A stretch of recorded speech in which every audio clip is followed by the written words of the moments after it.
Hey guys, so today I'm going to show you how you can make a specific image, the only image that will be pinnable from your blog post. I know a lot of you have been asking me how to get only, you create your pin and you want that one image to be the only option that people have when they want to pin directly from your post.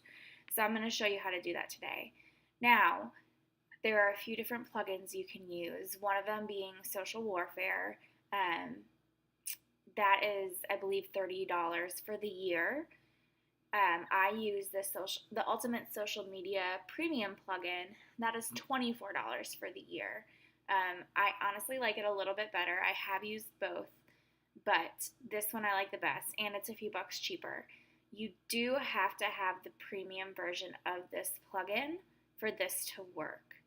So if you're really, really concerned about what images are being pinned from your blog posts, I would just pay the $24.99 and get this plugin. Again, it's for the whole year, so it's super inexpensive. So there is a link to this plugin in the blog this blog post. So go to that link, download it, and then activate it. And once you've activated it, come back to this and resume the video. So now that I have my plugin installed and I've activated it, I can access it down here on the lower left-hand side of the back end of my WordPress site. Here is where you can edit all of your content, your icons, what you want them to say, what you want them to look like.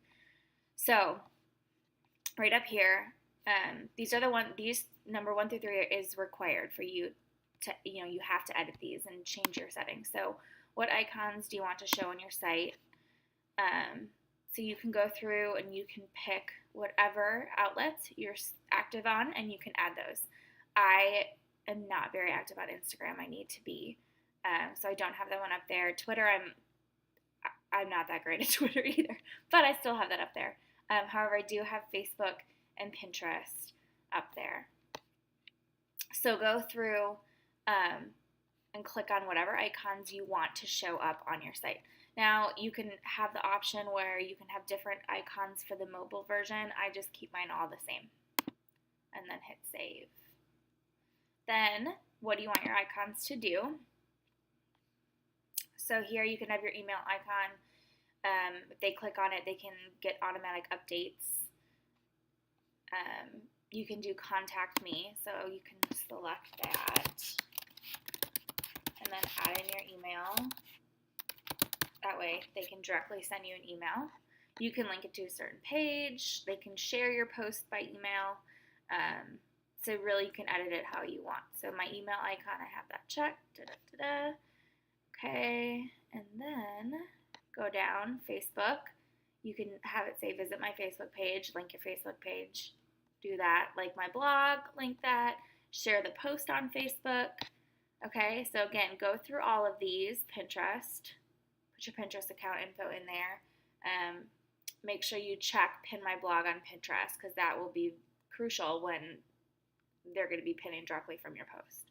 So go through and edit all that information and update it. Obviously, if you chose more options, they will be below. And then click save. Now here, where shall they be displayed? I always have mine on the lower left corner of my screen. So if you go to my site, I don't have them on my homepage. Keep your homepage as simple as possible.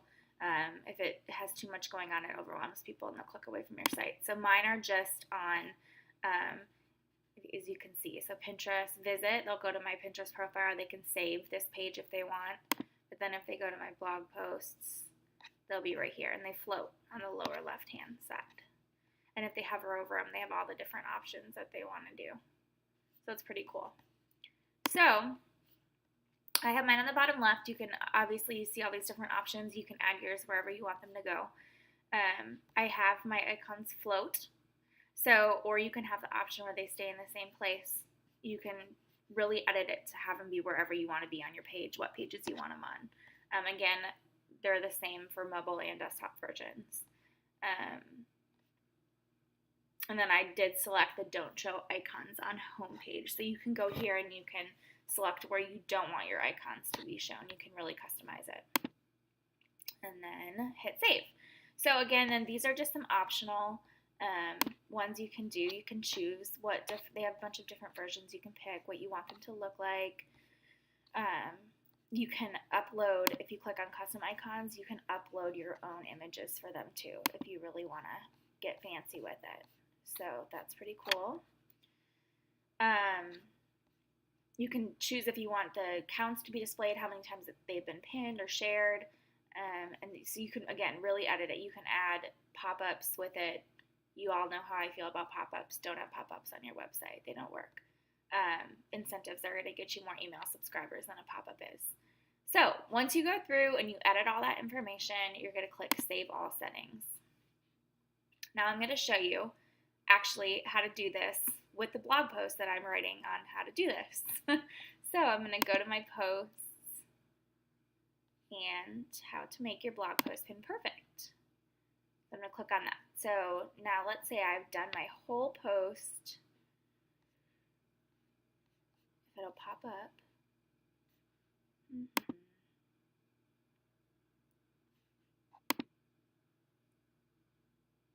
Okay, so here's my blog post. Now I'm going to go down to the bottom of it. Okay, here is where you can add your sharing text and pictures. Now if you leave, so this is for any other social media outlet other than Pinterest, like Facebook, Instagram, this will be the picture that you can put there that you want shared. I usually just leave that blank because if they share it on social media, it usually will just pull up whatever picture I have in my blog post. But again, you can have them be the same images. Normally I would, if I do put a picture here, it's the same image that I have as my featured image. So it is going to be obviously shaped, have different sizes than the pin does. So for your Pinterest image, I'm going to add a picture, and I'm actually going to add the pin that I created for this post, which is this. And then I'm going to use that. Okay, so this is what we're going to do now. We're going to save this.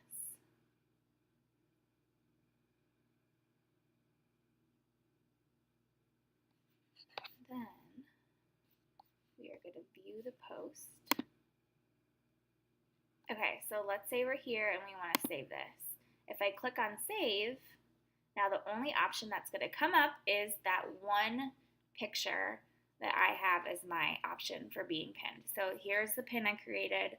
Now that is the only thing that will be pinned from my blog post. So that is how you have specific pins.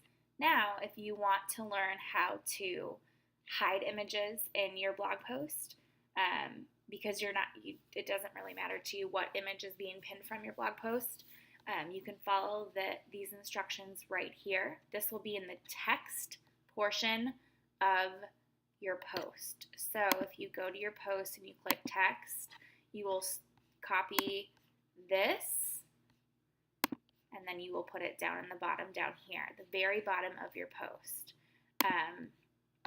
And where it says image link, that is where you're going to take whatever URL, if you upload your images to here.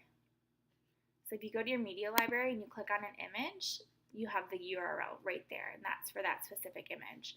So you can take that URL and then you can paste it where it says, obviously you're going to delete image link, and you're going to paste it in there. And again, that is going to go on the very bottom of your post down here on the text portion of this page. I still recommend, however, you keep those images that you're hiding nice and long, because then that way they will still stand out on Pinterest. But again, if you want your specific pin to always be the one that is pinned from your post, just download the Ultimate Social Media Premium plugin, and then you will be able to choose what image pins directly from your post. So I hope that you found this little tutorial helpful today, and as always, if you have any questions, you can email me, Megan at Love Family Health.